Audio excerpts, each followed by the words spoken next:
Hi, children. Welcome to Story Time. In spite of the pandemic, I hope all of you are doing fine. Apostle James says, Brethren, count it all joy when you fall into various trials. And William Shakespeare says, Sweet are the uses of adversity. What is adversity? It is some unpleasant, difficult situation. Can adversity be useful? Yes, it can mold our character.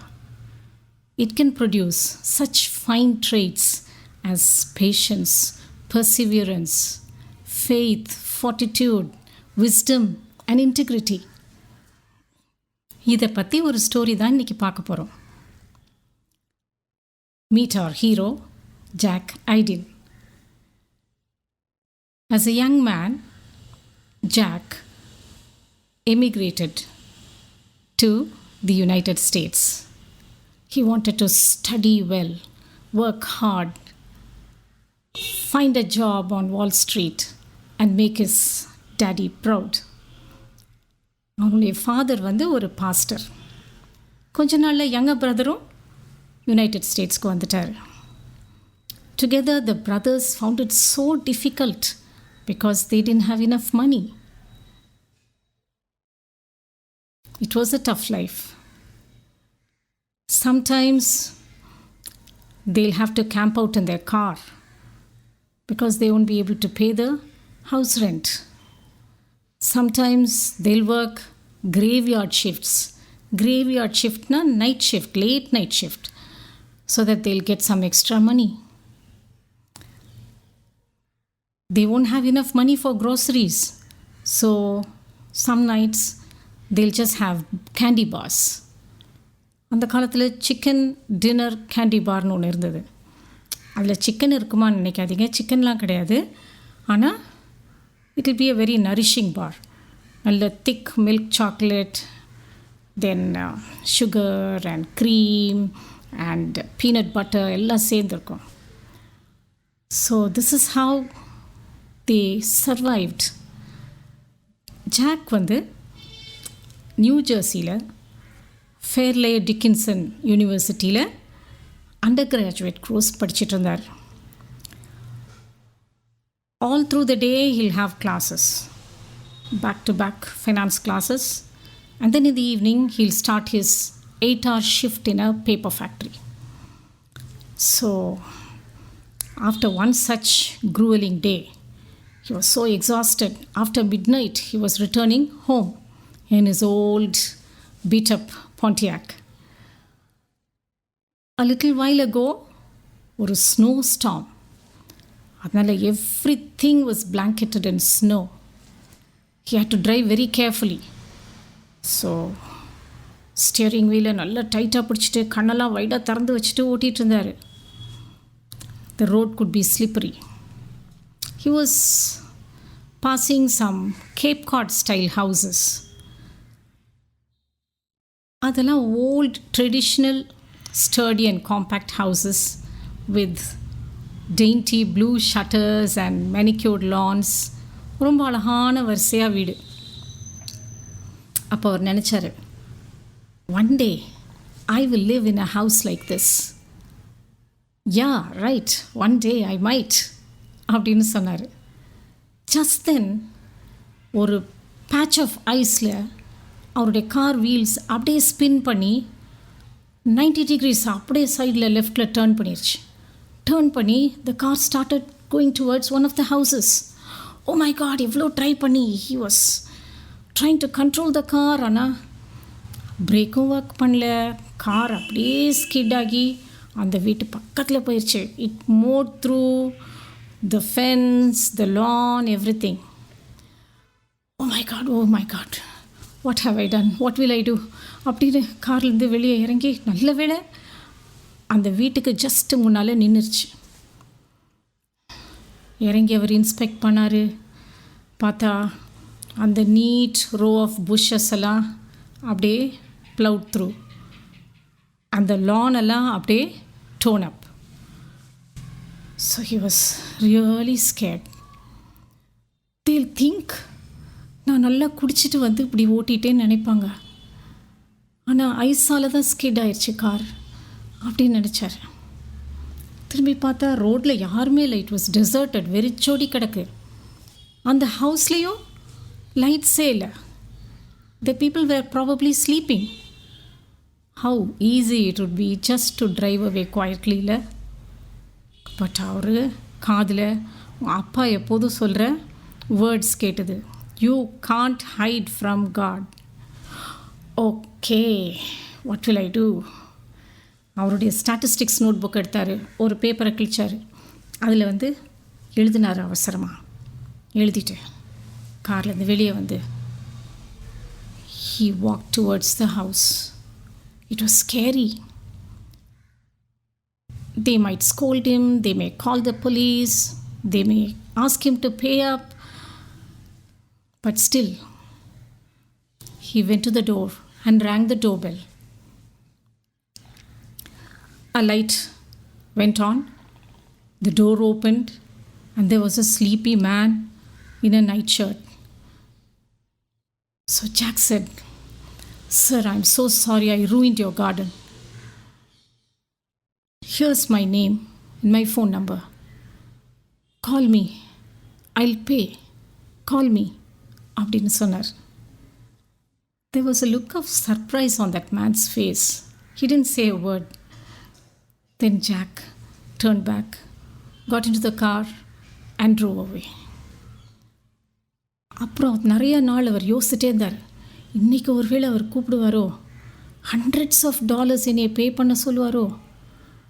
There was no way he could foot this family's landscaping bill. That would be too much. But still, somehow I'll pay it up if he asks. But the call never came. That man didn't call him at all. Days, weeks and months. இப்போ 2 years ஆயிடுச்சு. Jack அவருடைய undergraduate course முடிச்சிட்டாரு. Now he is working on his masters, his MBA. So அப்போ அவர் நினச்சாரு, I should have a job in a nearby accounting firm so that I can earn some money and support myself. Apply பண்ணார். அவருக்கு போடுறதுக்கு நல்ல suit கூட இல்லை. ஒரு ஃப்ரெண்ட் கிட்டேருந்து ஒரு சூட் பாரோ பண்ணி, அந்த friend much dollar, so the suit didn't fit him well. Anyway he wore that suit and went for the interview. ஒரு ஹேண்ட் ரிட்டன் ரெஸ்யூமே தான் கொடுத்துருந்தார். அந்த இன்டர்வியூவர் வந்து அவரை பார்த்தாரு.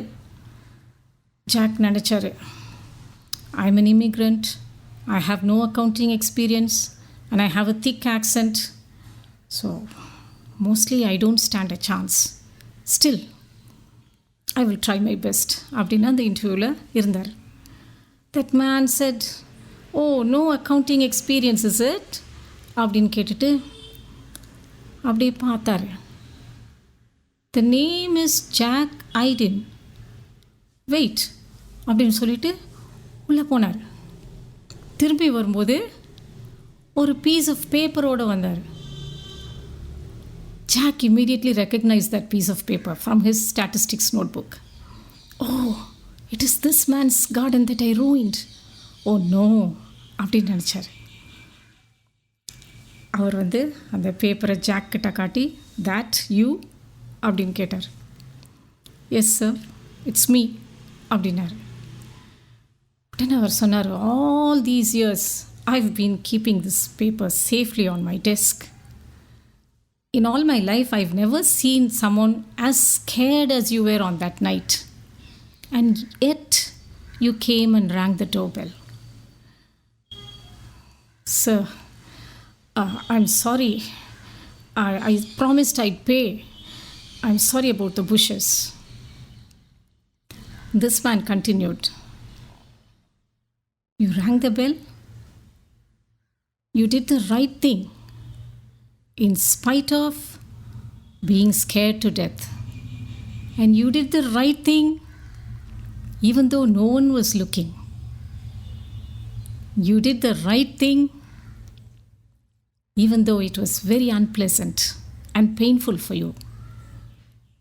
So I'm confident that you'll always do the right thing. You'll always be loyal and faithful. I value your integrity.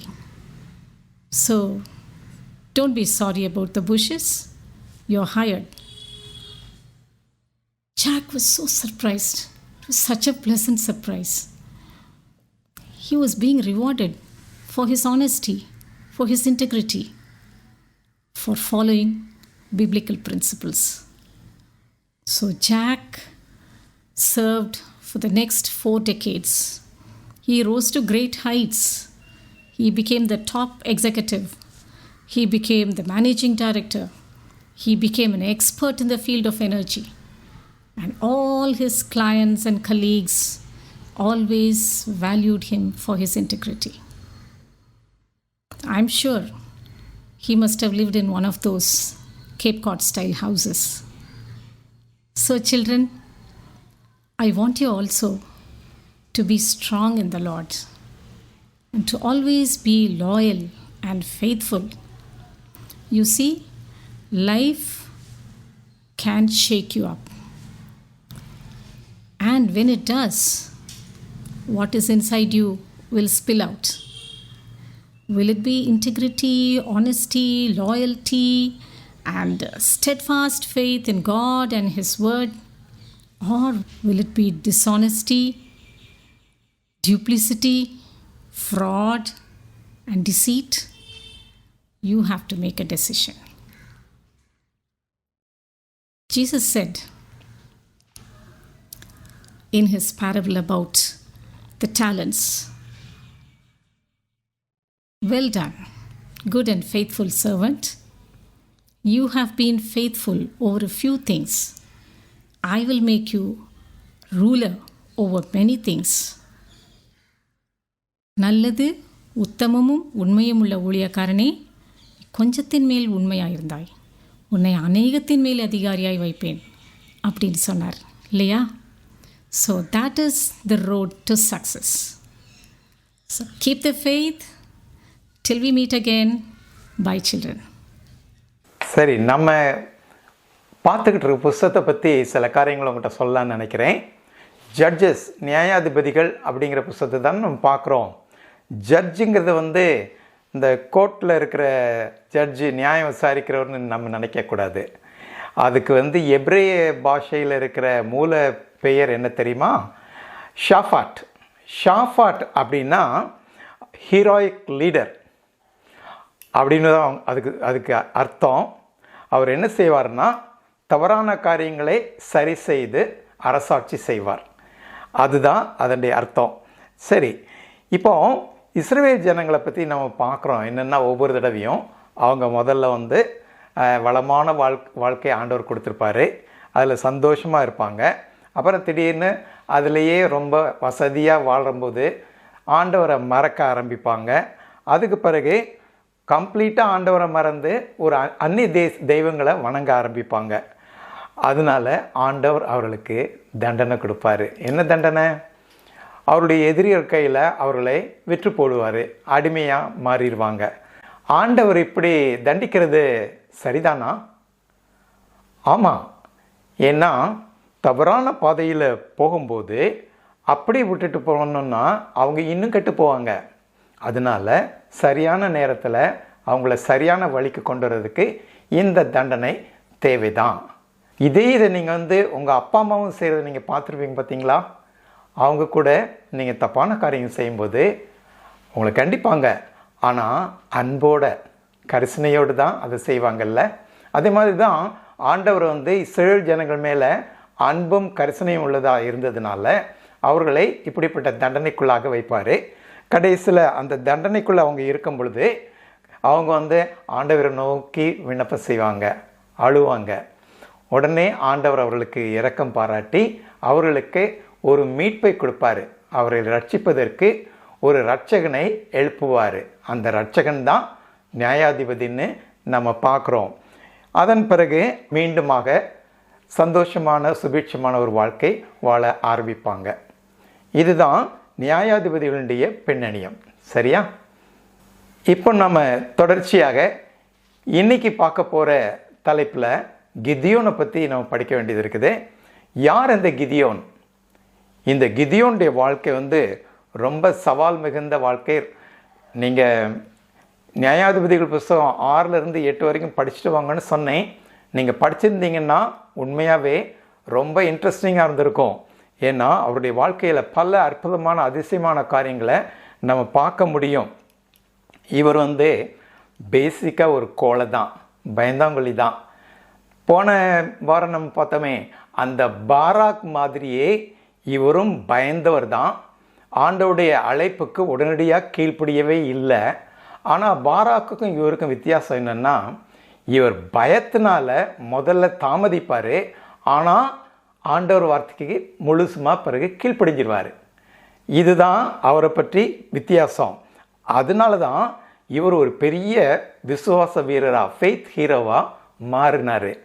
அதனால தான் எபிரேயர் நிருபத்தில் இவரை பற்றி பைபிளில் அழகாக போட்டிருக்குது. 11வது அதிகாரத்தில் வசனம் 34 நாம் பார்க்குறோன்னா, பலவீனத்தில் பலன் கொண்டார்கள், யுத்தத்தில் வல்லவர்களானார்கள், அந்நியருடைய சேனைகளை முறியடித்தார்கள். ஆமாம், இந்த கிதியோன் அப்படிப்பட்ட வெற்றியை இஸ்ரேல் ஜனங்களுக்கு சம்பாதித்து தந்தார். அதனால் ரொம்ப பிரபலமாயிட்டார். பைபிளே நம்ம பார்க்கும்போது சங்கீத புஸ்தகத்தில் அவரை பற்றி புகழ்ந்து பாட்டை எழுதியிருக்கிறாங்க. சங்கீதம் 83:11 அதை பார்க்கலாம். ஏசாயாவில் கூட 9:4-10:26 நீங்கள் பார்த்தீங்கன்னா கிதியோனை பற்றி எழுதியிருக்கோம். ஆக இப்படிப்பட்ட இவ்வளவு பெருமை மிக்க ஒரு மனிதனாக அவர் மாறிட்டார் இல்லையா? எப்படி இவர் ஆரம்பத்தில் இருந்தார்னு பார்க்கணுன்னா, போன வாரத்துலேருந்து தொடர்ச்சியாக பார்ப்போம். தெபோராவும் பாராக்கும் கானானிய சேனாபதியாகிய சிசேராவை அவங்க ஜெயிச்சாங்க. ஜெயிச்சதுனால இஸ்ரேல் மக்களுக்கு சமாதானம் கிடைச்சிது. 40 ஆண்டுகள் தேசம் அமைதலாக இருந்தது. பிறகு வழக்கம் போல் இஸ்ரேல் ஜனங்கள் பாவத்தில் விழுந்தாங்க, பாவம் செய்ய ஆரம்பித்தாங்க. அதனால ஆண்டவர் பார்க்குறாரு, அவங்களை மீதியானவன் கையில் ஒப்பு கொடுத்தாரு. அங்கே அவர்கள் 7 ஆண்டுகள் மிகவும் கொடுமையாக அடிமைத்தனத்தில் நடத்தப்பட்டார்கள். மீதியானியர்கள், அமலேக்கியர், கிழக்கத்திய புத்திரர், இவங்க எல்லாரும் சேர்ந்து மொத்தமாக கொள்ளையடிக்கிறதுக்கே வருவாங்க. அவங்க இஸ்ரேல் மக்கள் மத்தியில் வரும்போது ஒரு வெட்டுக்கிளி மாதிரி நிறைய பேர் சேர்ந்து வருவாங்க. நிறைய ஒட்டகங்களோடு வருவாங்க. அவங்களுக்கு வேண்டியதை மாத்திரம் எடுத்து போனால் கூட பரவாயில்ல, வேணும்னே இந்த தேசத்தை பாழாக்கணுங்கிறதுக்காக அறுவடை காலத்தை பார்த்து வருவாங்க. இவங்களுடைய எல்லா அறுவடை எல்லாத்தையும் நாசமாக்கி அவங்க சேமித்து வைத்த எல்லா தானியங்கள் எல்லாத்தையும் எடுத்துட்டு, ஆடு மாடு எது இருக்குதோ அவ்வளத்தையும் எடுத்துகிட்டு போயிடுவாங்க. கடைசியில் இதனால் இந்த இஸ்ரேல் மக்கள் மிகவும் நெருக்கப்பட்டார்கள், அவமானப்படுத்தப்பட்டார்கள், ரொம்ப ஏழ்மைப்பட்டவர்களாக மாறுறாங்க. ரொம்ப பயந்ததுனால கடைசியில் தங்களுடைய வீடுகளில் கூட வாழ்வதற்கு பயந்து காட்டுமிராண்டிகள் மாதிரி குகைகளில் போய் வாழ ஆரம்பித்தார்கள். இப்படி பரிதாபமான நிலைக்கு அவருடைய பாவம்தான் காரணம். பாவமும் பிசாசானவனும் நம்மளுடைய ஹார்ட் ஒர்க்கை என்ன செய்கிறான்? ஒன்றுமே இல்லாமல் பண்ணிடுறான். மீதியானியராலே 7 ஆண்டுகள் கொடூரமாக நடத்தப்பட்டு அடிமைத்தனத்தில் இருந்த இஸ்ரேல் மக்களுக்கு 7 ஆண்டுகள் கழித்த பின்புதான் ஆண்டவரிடத்தில் விண்ணப்பிக்க வேண்டும்ங்கிற எண்ணமே வருகிறது. they pray to God. ஆனால் ஒன்று நம்ம கவனிக்கணும், prayer should be our first resource and not the last resort. எல்லாம் போச்சு, எல்லாம் முயற்சி செஞ்சு பார்த்துட்டோம், இனிமேல் கடவுளை நோக்கி வேண்ட வேண்டியதான் அப்படின்னு நம்ம இருக்கிறோங்கிற சமயம் அப்படி இல்லை. ஆண்டவரை முதல்லையே தேடுறது தான் சரியான வழி. ஜெபத்திற்கு ஆரம்பம் முதலிலே ஆரம்பிப்பது தான், அதை நம்ம மறந்துடக்கூடாது. சரி, ஜெபத்தை கேட்கிற ஆண்டவர் இந்த இஸ்ரேல் மக்களுடைய கூக்குரலுக்கு எப்படி பதிலளித்தார்னு பார்த்தோம்னா, முந்தி உள்ள நியாயாதிபதிகள்லாம் பார்த்தீங்கன்னா அங்கே ஆண்டவர் உடனடியாக ஒரு தேவதூதனையே அனுப்பிடுவார், அல்லது அவர் என்ன செய்வார்னா ஒரு நியாயாதிபதியை அனுப்பி அவர்களை விடுவிப்பார்.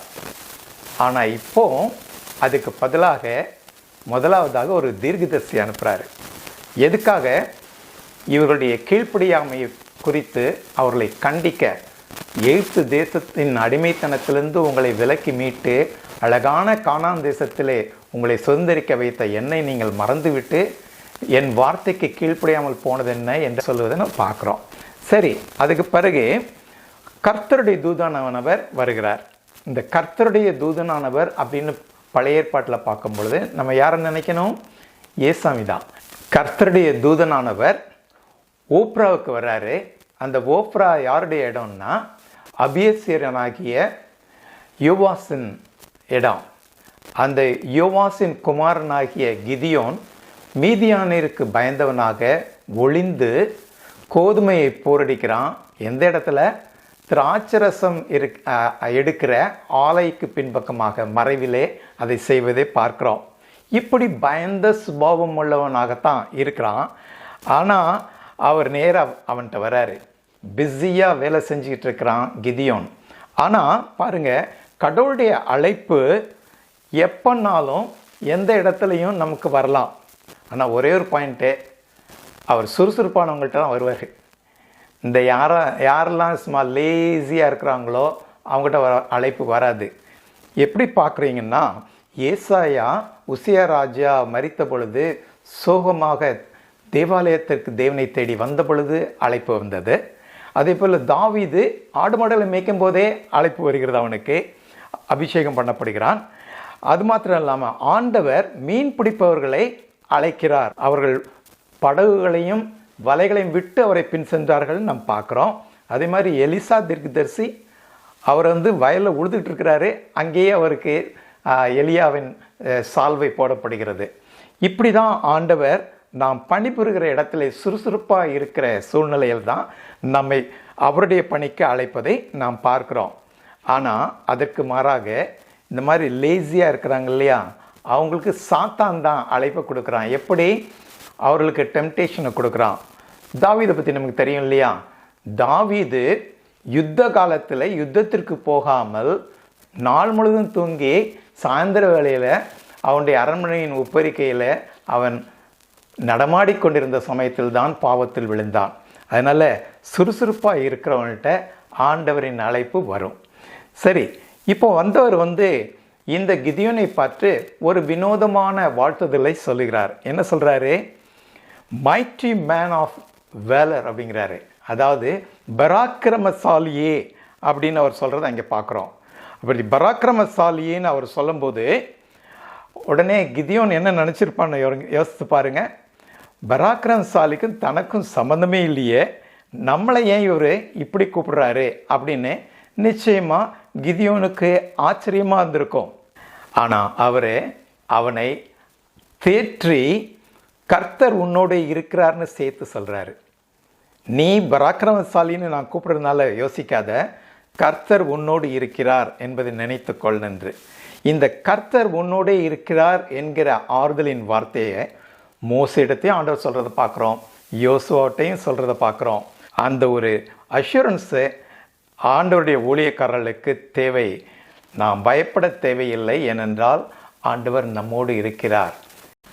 இப்படி ஆண்டவர் கிதியோனை அழைக்கும்போது கிதியோன் மனக்கசப்போட என்ன பதில் சொல்கிறான் தெரியுமா?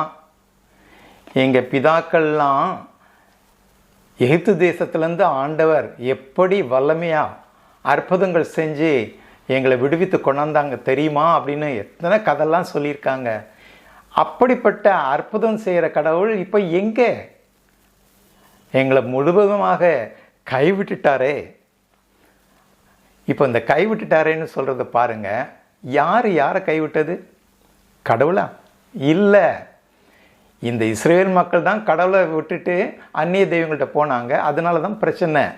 எப்போவுமே நம்ம கூட மற்றவங்க மேலே ப்ளேம் போடுறோம், ஆனால் நம்மளுடைய குறையை பற்றி நினைக்கிறதில்ல. இப்போ ஆண்டவர் சொல்கிறாரு, உனக்கு இருக்கிற பலத்தோடு நிற்போ அப்படின்னு சொல்கிறாரு. ஆண்டவருடைய அழைப்பு இப்படி தான்.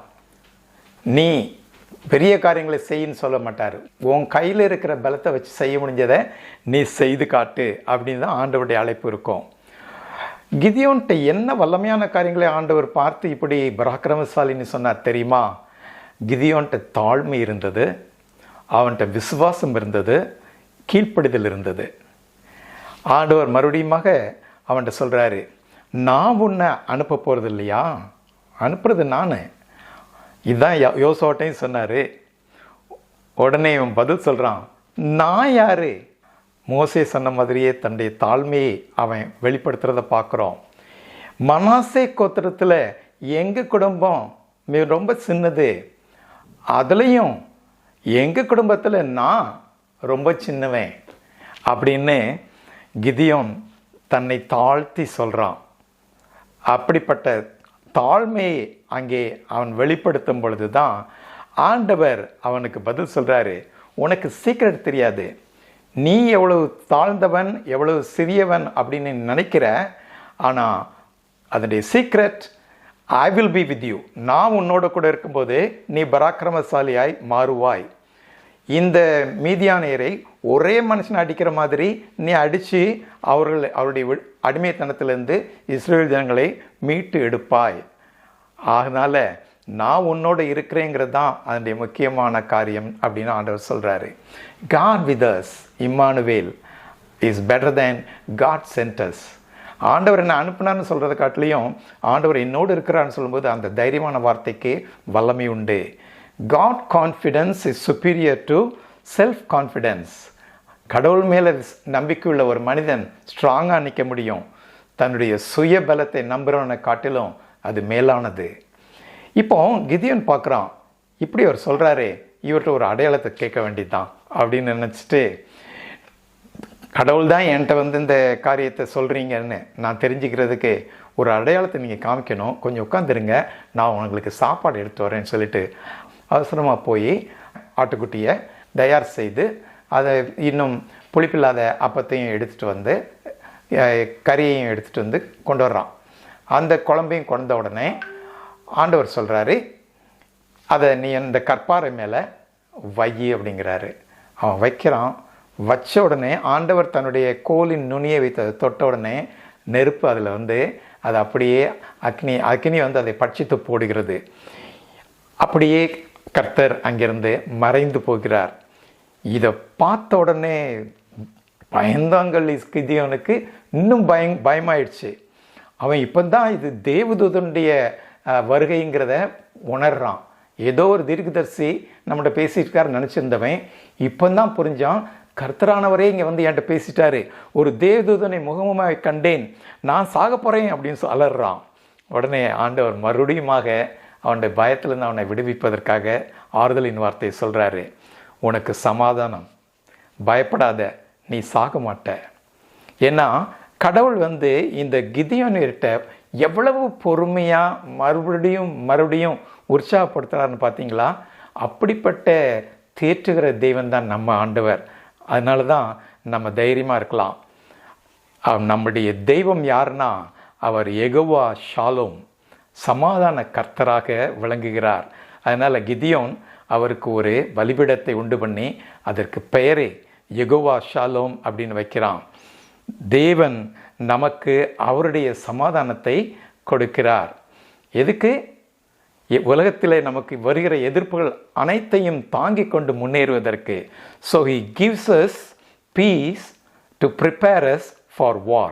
சரி, அதனால் யெகோவா ஷாலோம் என்கிற ஒரு பாட்டை நம்ம கேட்கலாமா?